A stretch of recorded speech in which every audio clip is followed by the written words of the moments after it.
আসসালামু আলাইকুম। শুরুতেই জানিয়ে দিব এখনকার গুরুত্বপূর্ণ সংবাদ শিরোনাম। ইরানের বিরুদ্ধে সৌদি আরবের ভয়ঙ্কর ষড়যন্ত্র ফাঁস। ইরানকে যে কারণে ভয় পায় যুক্তরাষ্ট্র। একদিনে 1235 সেনা হারিয়েছে ইউক্রেন। ইসরায়েলের সঙ্গে সব ধরনের বাণিজ্য বন্ধের আহ্বান জাতিসংঘ বিশেষজ্ঞের। ইরানে হামলা হলে পাকিস্তানে কোনো মার্কিনই থাকবে না, কঠোর হুঁশিয়ারি পাকিস্তান সিনেটরের। ট্রাম্পকে চরমভাবে হতাশ করলেন পুতিন। আবারও মার্কিন সেনাদের উপর ড্রোন হামলা। ইসরায়েলের ভেতরে গোপন ঘাঁটি গেড়েছে ইরানের গোয়েন্দারা। শুনছিলেন সংবাদ শিরোনাম, এবার বিস্তারিত। তবে তার আগে অনুরোধ থাকবে ভিডিওতে একটি লাইক দিন এবং কোথায় থেকে আমাদের ভিডিওটি দেখছেন কমেন্টে জানিয়ে দিন। ইরানের বিরুদ্ধে সৌদি আরবের ভয়ঙ্কর ষড়যন্ত্র ফাঁস। টানা 12 দিনের তীব্র সংঘাত শেষে অবশেষে যুদ্ধবিরতিতে পৌঁছেছে ইরান ও ইসরায়েল। তবে এই সংঘাত ঘিরে একের পর এক চাঞ্চল্যকর তথ্য উঠে আসছে আন্তর্জাতিক অঙ্গনে। ইসরায়েলি প্রভাবশালী সংবাদ মাধ্যম ইসরায়েল হায়াম এক বিস্ফোরক দাবি করেছে। সংঘাত চলাকালে মুসলিম দেশ সৌদি আরব গোপনে সহযোগিতা করেছে ইসরায়েলকে। প্রতিবেদনে বলা হয়েছে, প্রকাশ্যে ইরানের পক্ষ নেওয়ার ভান করলেও বাস্তবে রিয়াদ নাকি হেলিকপ্টার পাঠিয়ে ইরানের ছোড়া ড্রোন ঠেকাতে সাহায্য করেছে নেতানিয়াহুর নেতৃত্বাধীন ইসরায়েলি বাহিনীকে। ইরান থেকে উৎক্ষেপিত ড্রোনগুলো প্রতিহত করতে জর্ডান ও ইরাকের আকাশ সীমায় পরিচালিত অভিযানে সৌদি আরবের সক্রিয় ভূমিকা ছিল বলেও প্রতিবেদনে উল্লেখ করা হয়। প্রকাশ্য অবস্থান এবং গোপন ভূমিকায় স্পষ্ট দ্বিচারিতা লক্ষ্য করা গেছে সৌদি নেতৃত্বে। মুখে ইসরায়েলি হামলার বিরুদ্ধে কঠোর প্রতিক্রিয়া জানালেও বাস্তবে রিয়াদ তাদের আকাশসীমা ব্যবহার করে ইরান বিরোধী কার্যক্রমে সাহায্য করেছে বলে অভিযোগ। এতে প্রশ্ন উঠেছে, এই দ্বৈত অবস্থানে কি মুসলিম ভ্রাতৃত্বের পরিচয়? শুধু সৌদি আরবই নয়, প্রতিবেদনটিতে জর্ডান ও ইরাকের ভূমিকাও প্রশ্নবিদ্ধ করা হয়েছে। বলা হয়েছে, ইরানের ছোড়া ড্রোন ধ্বংস করা হয়েছে মূলত এই দুই দেশের আকাশসীমায়। অথচ এই তিনটি দেশই মুসলিম প্রধান এবং দীর্ঘদিন ধরে ফিলিস্তিনি স্বাধীনতা আন্দোলনের প্রতি সমর্থন জানিয়ে এসেছে। ইরানকে যে কারণে ভয় পায় যুক্তরাষ্ট্র। ভূরাজনৈতিক বাস্তবতায় যুক্তরাষ্ট্রের কাছে ইরান এক অস্বস্তিকর শক্তি। ইরান তার পারমাণবিক কর্মসূচিকে শান্তিপূর্ণ বলে দাবি করলেও যুক্তরাষ্ট্র সহ পশ্চিমা বিশ্ব মনে করে এটি গোপনে পারমাণবিক অস্ত্র তৈরির পথে অগ্রসর হচ্ছে। যদি ইরান পারমাণবিক অস্ত্রে সক্ষম হয়, তবে তা গোটা মধ্যপ্রাচ্যের শক্তির ভারসাম্য পাল্টে দিতে পারে। ইসরায়েলের মতো যুক্তরাষ্ট্রের ঘনিষ্ঠ মিত্র তখন চরম ঝুঁকিতে পড়বে। ইরান শুধু নিজে শক্তিশালী দেশই নয়, বরং লেবাননের হিজবুল্লাহ, ইরাকের শিয়া মিলিশিয়া, ইয়েমেনের হুতি এবং সিরিয়ার আসাদ সরকারের পৃষ্ঠপোষক। এই সব গোষ্ঠী সরাসরি যুক্তরাষ্ট্রের স্বার্থ ও মিত্রদের বিপক্ষে অবস্থান নেয়। ফলে ইরানের প্রভাব মধ্যপ্রাচ্যে যুক্তরাষ্ট্রের কৌশলগত পরিকল্পনার বড় বাধা। ইরান হরমুজ প্রণালীর গুরুত্বপূর্ণ দখলে রয়েছে, যেখান দিয়ে বিশ্বে সরবরাহ হওয়া তেলের 1/3 পরিবাহিত হয়। কোন যুদ্ধ বা উত্তেজনায় ইরান এই প্রণালী বন্ধ করে দিতে পারে, যা বিশ্ববাজারে জ্বালানি সংকট তৈরি করবে। এই আশঙ্কা যুক্তরাষ্ট্রের জন্য কৌশলগত দুশ্চিন্তা।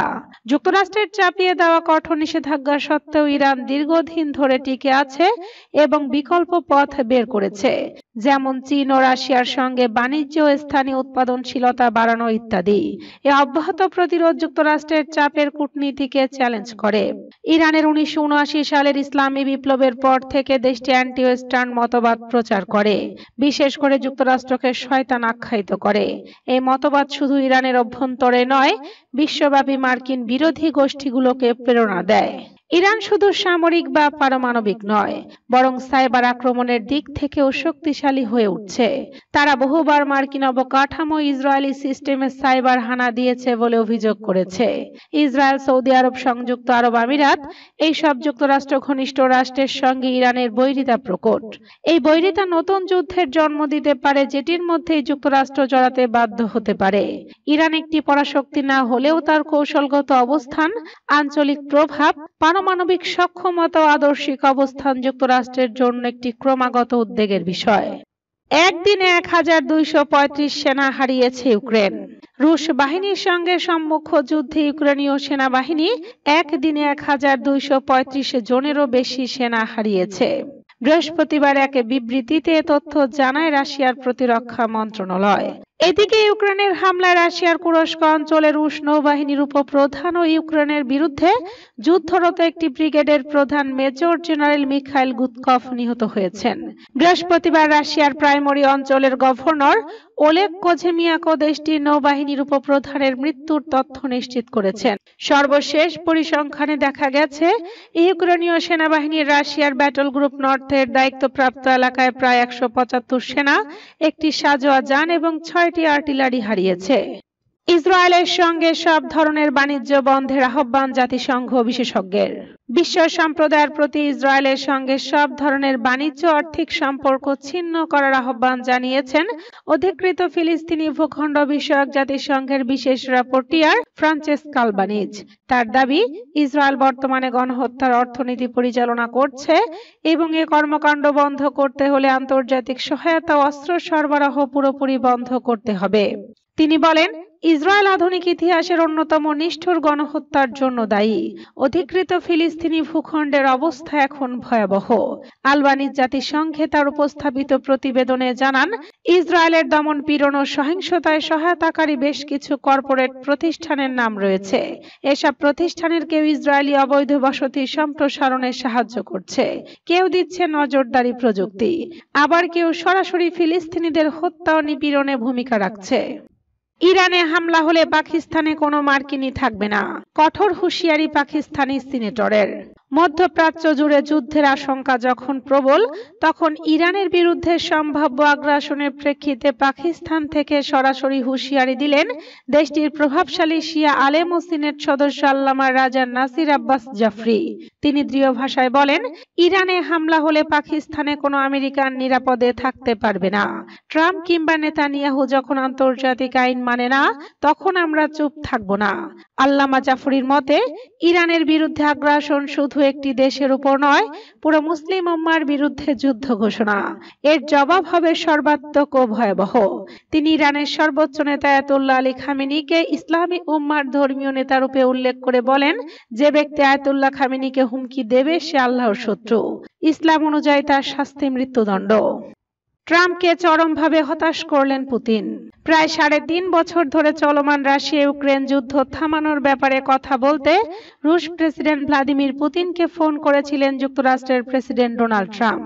প্রায় 1 ঘন্টা আলাপ হয়েছে দুজনের মধ্যে, কিন্তু যে উদ্দেশ্যে দীর্ঘ সময় কথা চালিয়ে গেলেন ট্রাম্প, সেই সম্ভাব্য যুদ্ধবিরতি ইস্যুর কোনো অগ্রগতি হয়নি। এতে চরম হতাশ হয়েছেন তিনি।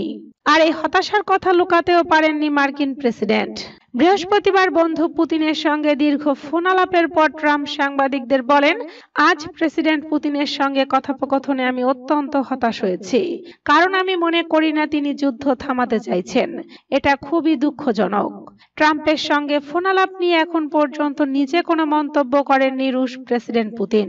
তবে তার সহকারী অন্যতম মুখপাত্র ইউরি উশাকভ বলেছেন, তুরস্কের ইস্তাম্বুলে রাশিয়া ইউক্রেনের সরকারি প্রতিনিধিদের মধ্যে সংলাপ চলছে।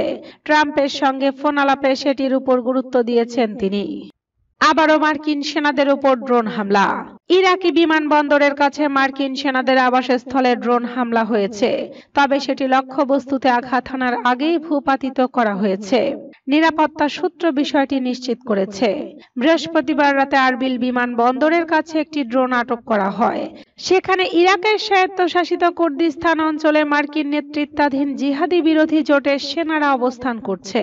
কুর্দি নিরাপত্তা বাহিনী জানিয়েছে, রাত 9টা 58 আরবিল আন্তর্জাতিক বিমানবন্দরের কাছে একটি বিস্ফোরক ভর্তি ড্রোন ভূপাতিত করা হয়, তবে কোনো হতাহত বা ক্ষয়ক্ষতি হয়নি।